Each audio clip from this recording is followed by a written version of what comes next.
Students, welcome to economics class with Pujari sir. आज मैं second chapter का एक टॉपिक रह गया है, उस टॉपिक को डिस्कस करो और this topic is most important for your examination. इस टॉपिक में 99% चांसेस हैं कि ये एग्जाम में पूछा जाएगा। ठीक है, सो टॉपिक है common goal of 5 year plans.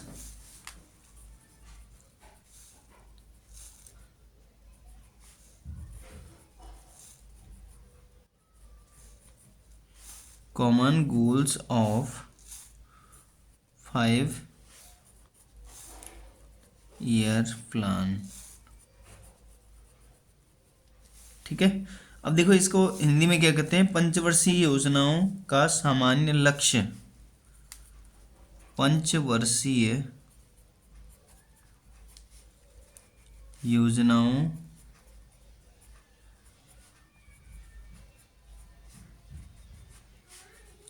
का सामान्य लक्ष्य। अब देखो अभी प्रेजेंट टाइम में जो 5 ईयर प्लान है वो सारा टॉपिक मोस्टली टॉपिक इसमें से जो पहले प्लानिंग कमीशन के बारे में पूछा जाता था, planning commission means planning commission के कितने प्लान हुए थे, हर प्लान के बारे में डीपली क्वेश्चन आते थे। तो अभी ये सारा टॉपिक हट चुका है, ओनली इसकी कॉमन गोल रह गए हैं और थोड़ा सा नियर बाय देखो अब टॉपिक है तो कॉमनली उसके 5 ईयर प्लान के बारे में कुछ क्वेश्चन पूछेगा। ठीक है, सो फर्स्ट क्वेश्चन है कि 5 ईयर प्लान को स्टार्ट कब से किया गया। ठीक है, और एक क्वेश्चन ये भी बनेगा कि 5 ईयर प्लान कब एस्टेब्लिश हुआ। ठीक है, कब एस्टेब्लिश हुआ, कब इसे सेटअप किया गया। सो 1950 में 5 ईयर प्लान को सेटअप किया गया। ठीक है, मीन्स इसको एडॉप्ट किया गया और इस प्लान को 5 ईयर प्लान को लिया कहाँ से गया। 5 ईयर प्लान का कॉन्सेप्ट लिया गया आपके सोवियत यूनियन से, मीन्स जिसे हम कहते हैं सोवियत संघ। ठीक है, means model adopted from models adopted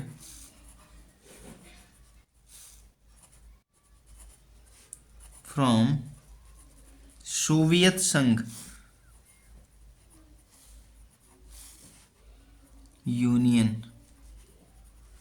ठीक है, मीन्स कहाँ से लिया गया, सोवियत संघ से लिया गया। ठीक है, मीन्स देखो जैसे भी हमारे कॉन्स्टिट्यूशन बना तो कॉन्स्टिट्यूशन में बहुत सारी चीज़ें हमने फॉरेन कंट्री से लर्न की।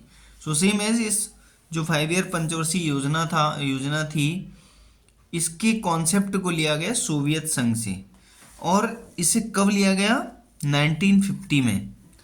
ठीक है, अब इसे स्टार्ट कब से किया गया, 5 ईयर प्लान स्टार्ट कब से किया गया,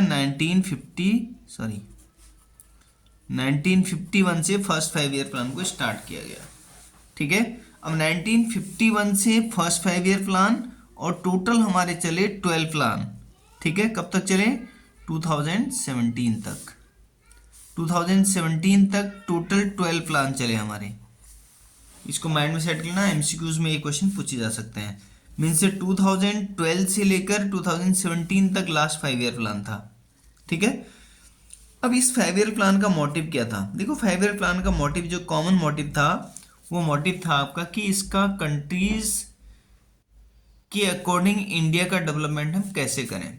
अब देखो इंडिया क्या थी, एक पुअर कंट्री थी और इंडिया का डेवलपमेंट बहुत डिफिकल्ट था because mostly citizens are farmers, क्योंकि ज़्यादातर सिटीजन्स कैसे थे, फार्मर्स थे।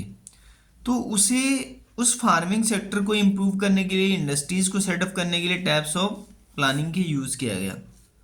सो मीन्स इसका मोटिव ये था कि इंडिया में सबसे पहले पॉवर्टी को हटाना।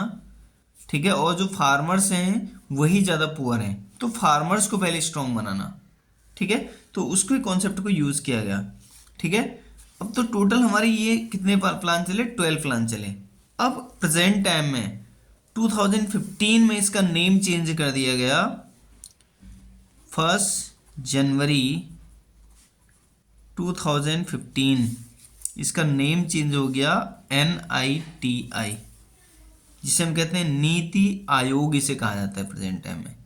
किसे, प्लानिंग कमीशन को क्या आता है, नीति आयोग। ठीक है, अब नीति आयोग इसमें इसकी फुल फॉर्म क्या बनती है, इसकी फुल फॉर्म है national institute for transforming India. National institute for transforming India, इसकी क्या है, इसकी फुल फॉर्म है, मैं यहाँ पे लिख देता हूँ, नेशनल इंस्टीट्यूशन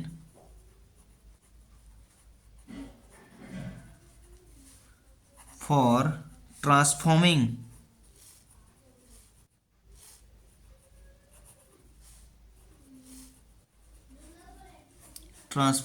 इंडिया, इसका नया नेम है। ठीक है, अब इसकी जो 5 ईयर प्लानिंग का कॉन्सेप्ट था वो सारा हटा दिया गया, अब इसे नीति आयोग के नाम से जाना जाने लग गया, means national institute of transforming, transform करने के लिए। ठीक है, और अब इसके कॉमन गोल की हम बात करते हैं। This is most important topic for long answer type question.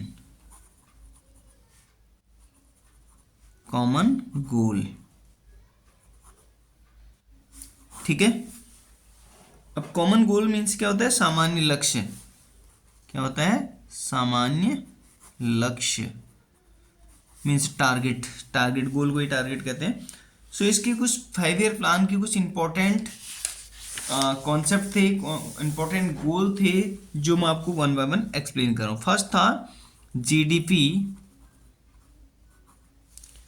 Growth.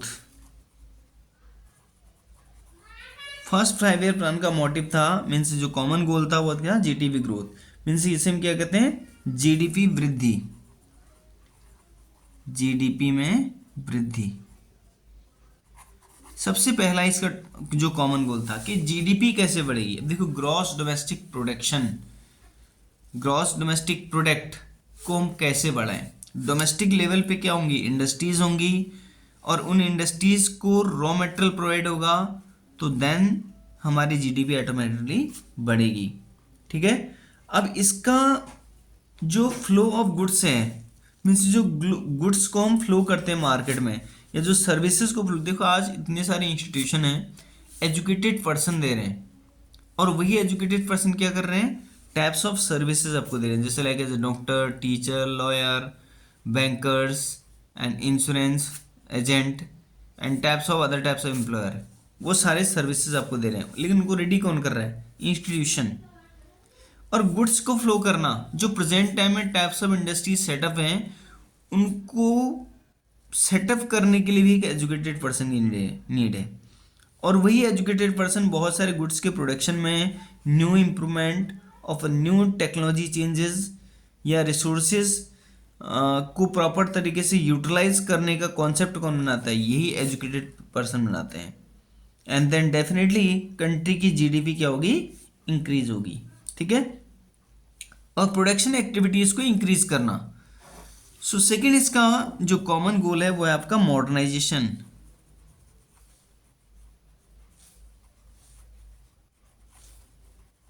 Modernisation means क्या होता है, आधुनिकीकरण, आधुनिकीकरण मीन्स जो आपकी ओल्ड टेक्नोलॉजी है, जैसे लाइक हम ट्रेडिशनल फार्मिंग करते थे, तो उस ट्रेडिशनल फार्मिंग को बूस्ट करना, क्योंकि ट्रेडिशनल फार्मिंग से मीन्स, ट्रेडिशनल मीन्स है ऑर्गेनिक फार्मिंग। देखो, ऑर्गेनिक फार्मिंग हमारे लिए बहुत ज़्यादा इंपॉर्टेंट है, बहुत ज़्यादा इफेक्टिव है, बहुत ज़्यादा क्वालिटीफुल है, लेकिन क्या प्रेजेंट टाइम में अगर हम ऑर्गेनिक फार्मिंग करने लग गए तो क्या सबको खाना मिल सकता है, नहीं मिल सकता। पहले क्या होता था, पहले हमारी कंट्री में क्या थी, भूखमरी, और बहुत ज़्यादा अमाउंट ऑफ फूड ग्रेन्स को हम परचेज करते यूएसए से, अमेरिका से परचेज करते थे। अब इसी रीजन से हमें मॉडर्नाइजेशन की नीड पड़ी, और 5 ईयर प्लान का ये भी गोल इसलिए यूज़ किया गया कि जो मॉडर्न टेक्नोलॉजी है, जो मॉडर्नाइजेशन है वो बढ़े, और मॉडर्नाइजेशन अगर बढ़ेगा तो क्या होगा, डेवलपमेंट डेफिनेटली होगा। अब modernisation not only base of the green revolution, केवल ग्रीन रिवोल्यूशन के लिए modernisation means SOB seeds provide करा दो, आपके इंसेक्टिसाइड पेस्टिसाइड यूज़ कर लो, जिससे कि अच्छी क्वालिटी के सीड्स हों, अच्छी क्वालिटी का फसल हो, तो उससे केवल मॉडर्नाइजेशन। आईटी सेक्टर्स का रिवॉल्यूशन, आईटी सेक्टर को मीन्स इंफॉर्मेशन टेक्नोलॉजी को इम्प्रूव करना, और प्लस बिजनेस से रिलेटेड ह्यूमन बीइंग को रेडी करना, बिजनेस माइंडेड पर्सन को बनाना, not only base of the jobs, केवल जॉब पे डिपेंडेंट पर्सन नहीं रहे, मॉडर्न टेक्नोलॉजी को यूज करके टाइप्स ऑफ बिजनेसमैन रेडी हो जाए, ठीक है, और हमारा जो इंटरनेशनल ट्रेड है वो बढ़े, तो उसके लिए हमने मॉडर्नाइजेशन का यूज किया। नेक्स्ट इसमें आता है number third, self reliance,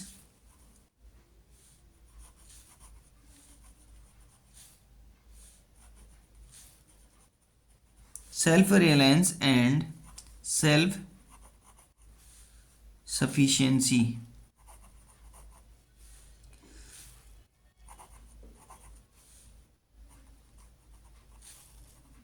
self sufficiency इसका मतलब होता है आत्मनिर्भरता,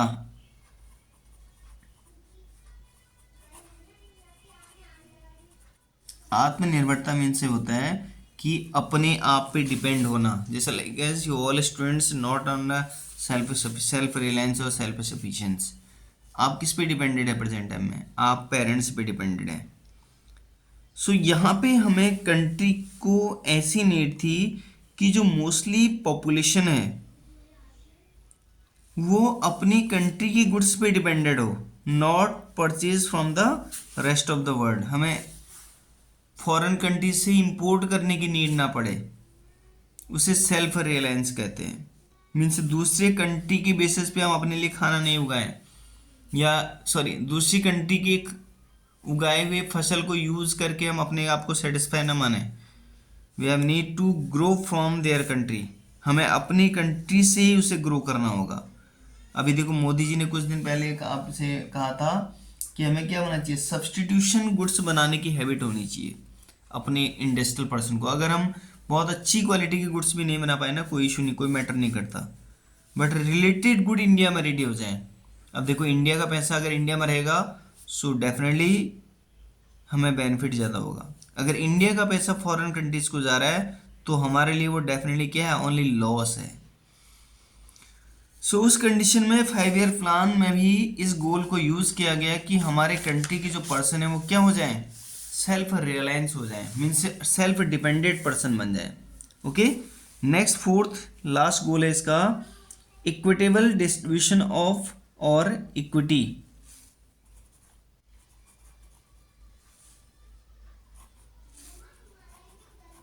इक्विटेबल डिस्ट्रीब्यूशन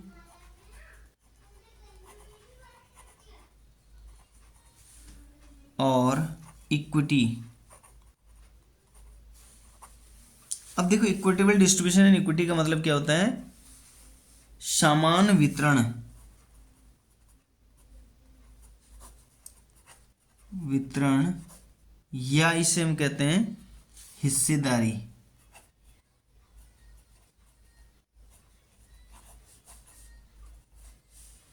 समान वितरण है हिस्सेदारी, मतलब अगर हमारी कंट्री में कुछ बहुत ज़्यादा पुअर लोग हैं, like as a landless labour, उन लैंडलेस लेबर को भी कहीं ना कहीं कुछ लैंड एरिया डिस्ट्रीब्यूट कर दिया जाए। जैसे पहले क्या था, बहुत सारे प्लेसेस ऐसे थे जहाँ पे फार्मिंग के लिए कंडीशन पॉसिबल थी, बट वहाँ पे लैंड, उस लैंड को फार्मिंग एरिया में से कल्टीवेशन करने के लिए कोई अवेलेबल नहीं था। तो बहुत सारे लोगों को वन प्लेस से दूसरे प्लेसेस पे शिफ्ट किया गया। जैसे पंजाब से फार्मर्स को डिफरेंट एरियाज में सेंड किया गया, बिकॉज दे हैव नॉलेज, उन्हें नॉलेज है फार्मिंग कैसे की जाती है, और उन्हें फ्री ऑफ कॉस्ट में किसी भी लैंड में से जहाँ जहाँ पे सूटेबल कंडीशन है वहाँ पे उन्हें फैसिलिटीज़ प्रोवाइड की, कितने भी पीस ऑफ लैंड को अपने अंडर ले सकते थे उस टाइम पे, आज नहीं।